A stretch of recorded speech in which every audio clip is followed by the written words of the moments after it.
स्वर्गलोक में वीणा की मधुर धुन गूंज रही थी। नारायण नारायण। देवर्षि महर्षि नारद अपने हाथ में वीणा लिए तीनों लोकों की यात्रा कर रहे थे।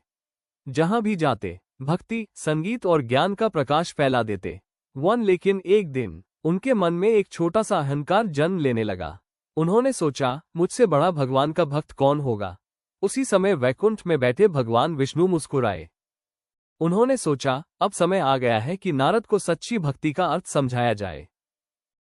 नारायण नारायण, अभिमान से दूर रहूं,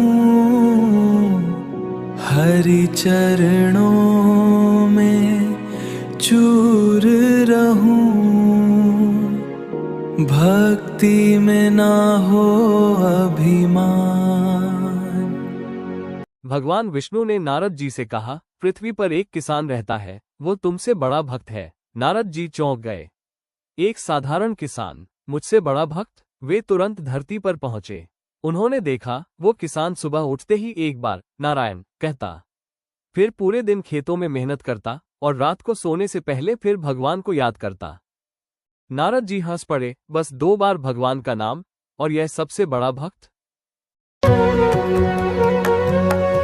नारायण नारायण, अभिमान से दूर रहूं, हरि चरणों में चूर रहूं, भक्ति में ना हो अभिमान, तभी मिलता है भगवान।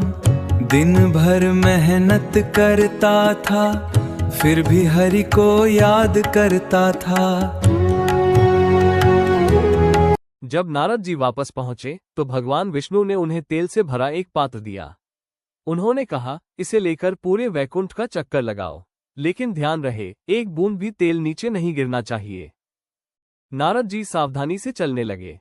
उनकी पूरी चेतना केवल तेल पर थी। काफी देर बाद जब वे लौटे, भगवान विष्णु ने मुस्कुराकर पूछा, नारद, यात्रा के दौरान तुमने मेरा नाम कितनी बार लिया? नारद जी शांत हो गए।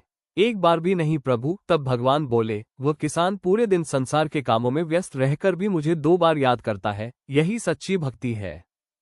नारायण नारायण। वैकुंठा से आए प्रभु बोले, वह किसान पूरे दिन संसार के कामों में व्यस्त रहकर भी मुझे 2 बार याद करता है, यही सच्ची भक्ति है। काम में रहकर जो हरि को ध्याए, वही सच्चा भक्त कहलाए। नारद जी की आंखों में आंसू आ गए। उन्होंने विनम्र होकर वीणा उठाई और गाने लगे।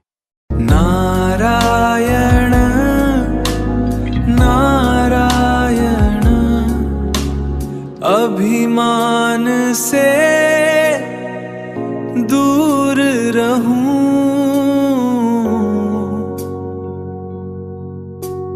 हरि चरणों में चूर रहूं। उस दिन के बाद नारद जी और भी विनम्र हो गए। वे तीनों लोकों में घूम घूमकर यही संदेश देने लगे, भक्ति का अर्थ केवल भजन नहीं, बल्कि विनम्रता और प्रेम भी है।